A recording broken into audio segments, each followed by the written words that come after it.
Thanks for this invitation. So yes, I'll be giving a point of view on deep neural networks, which is not so much related with the optimization issues as was presented by the first two talks, but rather trying to understand the properties of the architecture. So in that sense, it will be a bit more related to the talk of Si-Yun Chung, and also what we know a bit about neuroscience.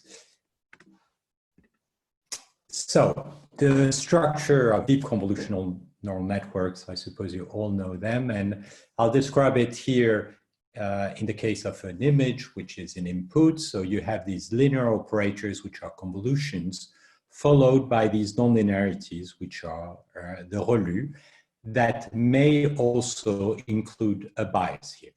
And then these convolution operators are applied on each channel of the subsequent layers to produce the output on one point. Then they are translated in order to get a convolution. And like that, you'll get the next layer. Now, when you go from one layer to the other, you have also a subsampling operation, which may not happen at each layer, but here I put it at each layer, so that ultimately, in the last layer, you will get a neural network where the spatial variable has essentially totally disappeared. And then the miracle is that with a linear operator, and in the case of classification, a softmax, you can get very good classifications for wide range of classifiers, for wide range of problems. Now, there are a number of things that appears in these networks. The first one is that on the first layer, you almost systematically see convolution kernels that looks like wavelets, small wave with small support. I'll come back to that. And also, as you go deeper and deeper, you aggregate the information over a wider and wider range of in the original image. So you can view this deep axis as a kind of scale axis, which will accumulate information at different scale. So the main question is to understand why you have this concentration phenomena in the last layer, where each of the class are going to be distinguished linearly so that a simple logistic classifier can obtain a remarkable result. So question, how do you get these concentration and separation? Now, if you look in the visual cortex, we all know that you have these cells, which are called simple cells, which were initially discovered by Hubel and Wiesel, which essentially behave like wavelets. If you look in the hypercolumn of the visual cortex, you can see wavelets with different orientation. That comes from a physiological publications, and different scale as you get closer to the center of these hypercolumn structures. And then when you go to higher visual areas like V2 up till V4, you observe complex cells which are more and more invariants up to V4 and IT. And the relation with deep nets were demonstrated by a number of authors, among which DiCarlo. Now, if you look in audio, you see a similar structure. Again, in the first layer, in that case in the cochlea, you have something that looks like a wavelet transform, which separates the information within different frequency bands, which are again dilated, and then that's transmitted to the audio cortex. So the question is, why do you have these wavelets which appear at early stage, both of vision and audition? And also within deep networks, what's the reasons? And also, what do you need to learn with these deep networks? So the first part of the talk, I will be discussing the construction of these operators, which allows to concentrate the information in order to obtain good classification without any learning, to see how far we can go. And we'll see that very naturally you see appearing wavelets, rectifier, and architectures which are similar to deep network architecture, just from the type of priors that we have on images. Now, these concentration operators, which are constructed just from priors, are not enough in order to obtain good classification results on very complex image database like the one that you see in ImageNet, which includes millions of images, thousands of classes. So you need to learn, but the question is really, what do you need to learn and what is learned? What's the nature, mathematical nature of what is being learned? And one point that I'll be showing is that really what you need to learn is the transformation along the channels, not spatially. Essentially, spatially, the filters can all be taken to be wavelets, but along the channel, the phenomena is much more complex. So let me begin with the approach of the problem without any learning. So the problem is to define a map, this phi of x, which will be the last layer of the neural network, which is able to concentrate the information. So for any class y, you want that phi of x concentrate on a very small zone that was the corresponding manifold that were more and more concentrated, as we saw in the previous talk. And you would like to understand what kind of mathematics would allow you to obtain such a concentration. Now, of course, there is one element which is very important in many object recognition phenomena. You have a translation invariant problem. If you translate your object, you recognize it as the same object. Now, this will allow us to compute this concentration through spatial averaging. As you know, if you have weakly correlated random variable, if you begin to average them with the central limit theorem, you're going to get a concentration. Now, you have something else that appears is that images have many sources of variability, including deformation. And when you have small deformations, you can recognize essentially the same kind of object, whatever small deformation. Here you can see it in the case of paintings. Now, in order to be stable to these deformation, what we're going to see is that the scale separation provided by wavelets is a very important element. Now, in this first phase, as I said, we're not going to learn. So you still need to separate different information for different class. So keep as much information as possible. And that will lead us to a deep network kind of architecture. So let me look at these wavelets. As I mentioned, these wavelets in the case of the visual cortex looks like localized small sine wave. You can have like a cosine or a sine wave, which have different phases. And the wavelets that you encounter may have different angles. So they are basically rotated, as you can see here, and are going to appear at different scale. 2 to the j here is what is going to scale the support of your filter, of your wavelet. Now, what is a wavelet transform? It's very simply a convolution of your input image with the wavelet, which is shown here. And because the wavelet has a zero average, basically it's going to compute kind of local contrast on your image. So the output is going to be very sparse, essentially non-zero whenever you have a strong transition. Now, if you compute a wavelet transform with all rotation, all dilations, and you construct well your wavelet, you are going to get a representation which is essentially complete. You can recover the signal from all these wavelet coefficients and from the image average, and stable. You have a conservation of energy. So that's how it looks like. It had been very much studied, in particular for compression denoising in the 90s. And you have this fast wavelet transform algorithm, which first computes the fine scale, the average, from which you compute the next scale. So that looks like the first very simple structure, which has some kind of similarities with the cascade of a neural net. Now, you want to concentrate the information. As I said, if you can average your variables, if you have some weak connection between your variables, you'll have a tendency to concentrate. Okay, so if you average locally, you are going to preserve a bit of information. If you average globally, you are essentially just get the average and lose all the information. So where is the information that is lost?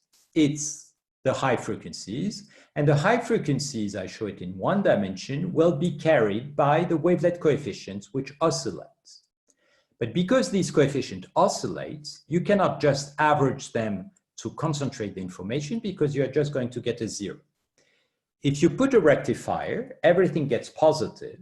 And now if you average the information, you are going to get a new set of invariants, which invariant to translation, which is going to give you other information depending now on the frequency and the angle.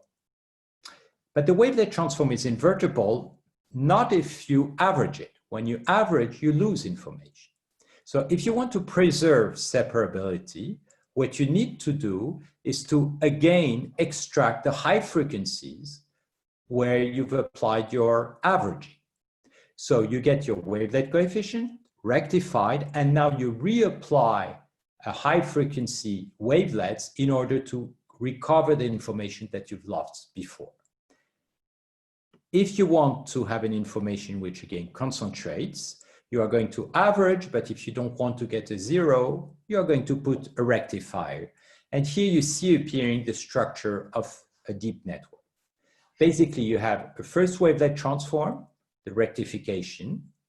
And then if you want to average it in order to have an output which concentrates well, you need to extract all the other details that you've lost. It's a second wavelet transform. And now these coefficients, if you want to average them, you also need to extract the details and so on. And you see a cascade of these wavelet transforms. So this is a kind of very simple network where you don't learn anything. You just impose that all filters are wavelets, and there is no connection, no learning across the different channels. Here you have the different channel at one length. Now, one very important result is that because the wavelets are stable to deformation, a deformation is essentially a local change of scale that will appear at different points of the image, which can also be written as a translation that depends upon space. If you look at the output of your network, which is here called the scattering transform, if you deform the signal, the transformation of the deformed signal is going to be very similar to the transformation of the original signal, up to the size of the deformation, which is here given by the gradient of the deformation function here, tau. So you have this stability to deformation, which essentially you linearize the small deformation, which will allow you to preserve the concentration, whatever small deformation will come in. So if you apply that directly to classification, you have your network, which again, you don't learn anything, you don't have any connection across channels, which produce a representation where you have in the different channel, the different frequency, different phase, and then you put a logistic linear classifier at the end. That will work well if you have a simple problem like digit classification, textures, but it's not going to work if you have a very complex problem like ImageNet, where the error is of the order of 40%, whereas in the case of ImageNet, the error is twice smaller with LXNet, or even much smaller for ResNet. So the question now is, what is learned along the channels? Now, the first idea that comes to mind is that the learning is going to operate in order to extract patterns, sparse patterns that may occur within the image. Now, in mathematics, there's a relatively standard way to think in terms of sparse patterns, is to store these patterns in a dictionary, which is a big redundant matrix. And if you want to represent X as a linear combination of a few patterns, you're going to create a sparse code, multiply your dictionary by this sparse code, which amounts to select few patterns to represent X.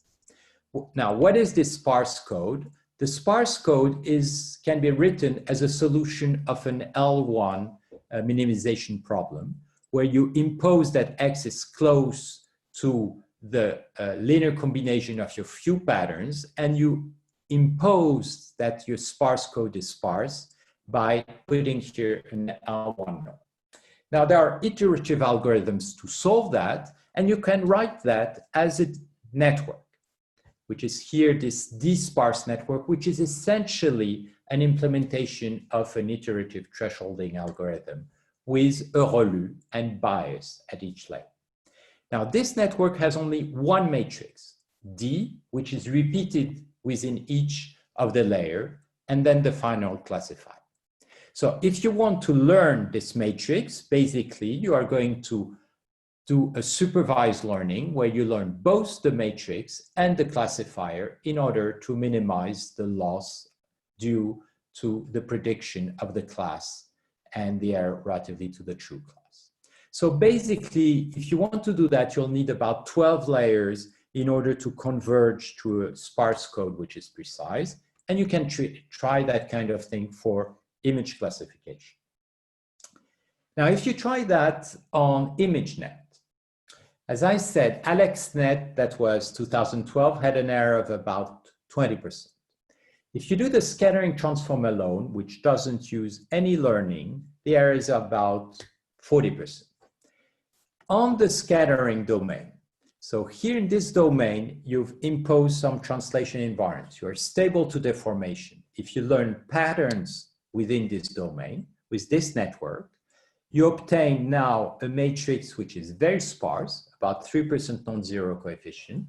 You learn jointly the classifier and this matrix D, which is going to do the sparsification, and boom, the error jumps from 40 to 18%, which is a bit better than ImageNet.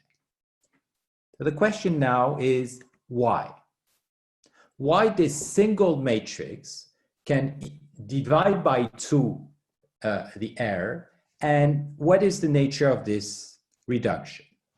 So the first idea that comes to mind is to say, okay, you built a sparse dictionary. It works well because you've selected few discriminative patterns for classification. Now, we all do a lot of theories out of few experiments, and maybe one lack on this domain is to have a way to check whether the theory is right or not. So let's check it here. So if it's sparse, one thing we can do is from the sparse code reconstruct an approximation of the input with the dictionary D. We said DZ should be an approximation of the input.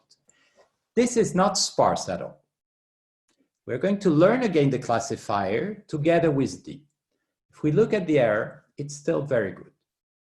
So that means we've destroyed completely sparsity, we've destroyed completely the idea of features because of the reconstruction. That shows that sparsity is not the source of improvement. If we look at the difference between the approximation and the original, we realize that we've eliminated a lot of information because we use a very large threshold that was learned, a very large bias. So next idea, maybe the improvement comes from the fact that in fact we've removed some cluttered information, some kind of noise through this very large bias in this dictionary, and through the explaining away mechanism of sparse coding, we basically remove the clutter but preserve the information. So explaining away, many people speak about that to analyze the performance of deep learning. Let's remove the explaining away. So the 12 layers that I had here of the sparse code, which allows to explain, to implement this explaining away, I replace it with one layer, still a convolutional dictionary along the channel, and a bias. And we learn the dictionary, the bias, but there is no explaining away, just a projection in this matrix and the classifier. The error is the same, even a bit better. So no explaining away is needed, at least for ImageNet. Now, do we need to have a very large bias in order to have a sparse code? No. You reduce the bias. The output here is not going to be sparse anymore. The error is a bit worse, but still stay of the same order. So it's not either the sparsity. However, if you remove the ReLU here, the error is multiplied by 2. So immediately the error jumps. So obviously the ReLU is fundamental. Okay, so what about the ReLU? What is its role? Now, a ReLU, you can view it as having two functions.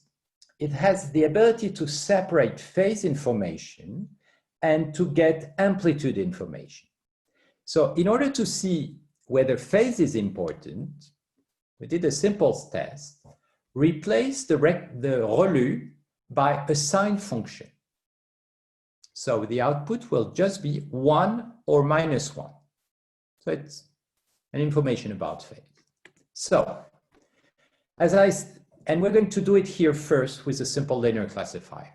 So if you just do a scattering, the error is about 55%. If you do, you learn your matrix with no explaining away and a ReLU, you get here an error of about 27%. If you use the same matrix, but you replace the ReLU by just the sine, you get about 2% worse. So but still the improvement was of the order of 25%. So in this case, what looks like is that the phase is extremely important.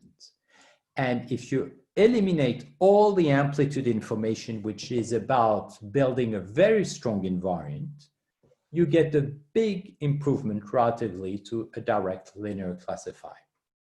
Now, why is that so? Not completely clear. The only thing is that the first layers before, which was the scattering transform, eliminates the variability to translation, so stabilize the phase very much.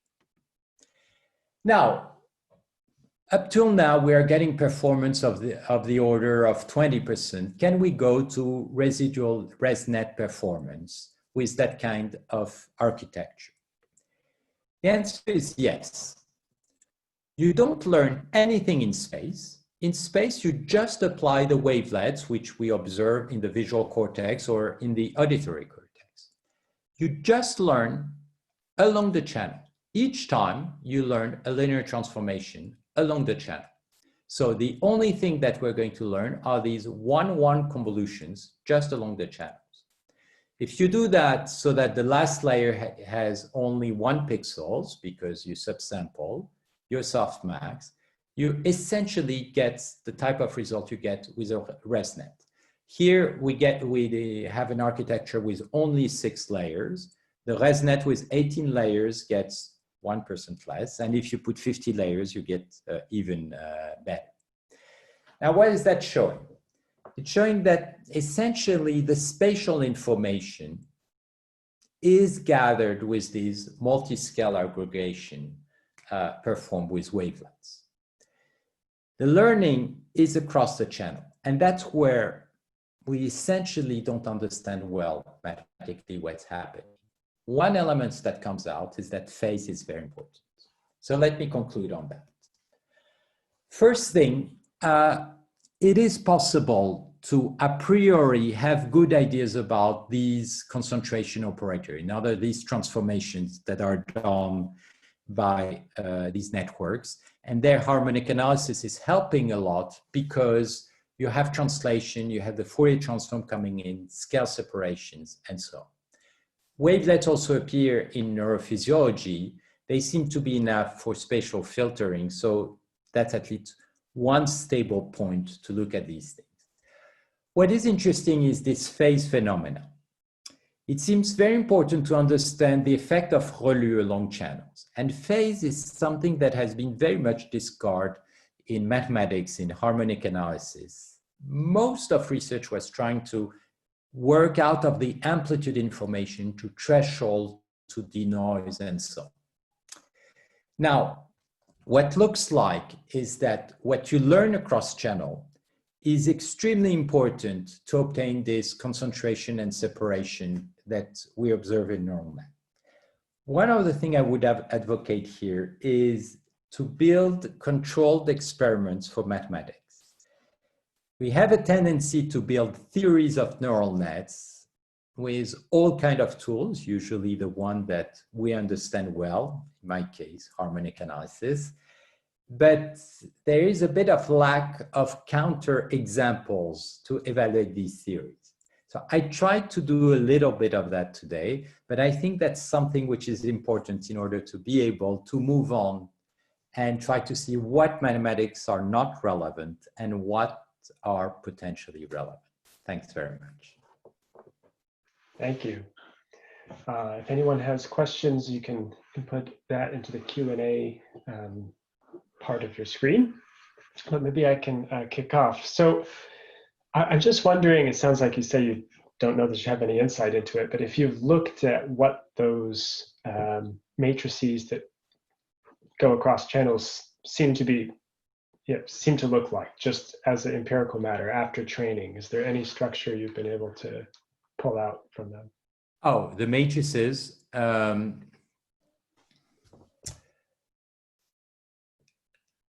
We looked at them, and no, it was not so easy. The kind of thing that you can do is to see what responds to these matrices, which are the kind of thing that has been done before. And you do recover the kind of results. You are selective to patterns and so on. But what is very difficult, one of the hypotheses we had was that these matrices are building invariants over other types of groups and maybe could be interpreted as convolutions over other type of groups. But what we are currently lacking right now is the ability to learn groups that would be related to matrices. This is a very interesting mathematical problem. And right now, we don't have the tool to learn these groups if these groups do exist. So the short answer is, this is a very nice problem. I think it's a nice problem for everybody right now. All right, and a question from Mark van Rossum. Are these networks more robust to adversarial attacks? Now, that's a very interesting question. One part of the network is more robust. All what we do spatially, the wavelet transform, is unitary, so there is no way you can do, there is no instability related to adversarial. However, along the channels, you learn operators and you do renormalizations. And these renormalizations are equivalent of batch norm renormalization. And because of that, the norm of these operators is not 1, so that a small error can be amplified. So you can get, we didn't test, but I'm sure you can get adversarial example. And one very interesting problem would be to control the norm of these operators in order to try to fight against these adversarial examples. You see that once you have a somewhat simplified architecture, when you just learn these one-to-one convolutional operators, and there are not so many, you can even reduce it to a single one, you can indeed study that kind of problem. Great, thank you. There are several more questions, but I think we have to move those to the Slack channel. So thank you very much to all the speakers for your talks. And that closes this session. I believe there's now a session on the poster prize winners talks in the other YouTube channel, if you'd like to move over there. And thank you very much. Thank you to you. Yeah, thank you everyone. That was fantastic. And I would ask now people who are interested in poster prize talk, winners talks, go to channel 1. Thank you very much. Goodbye. Thank you very much.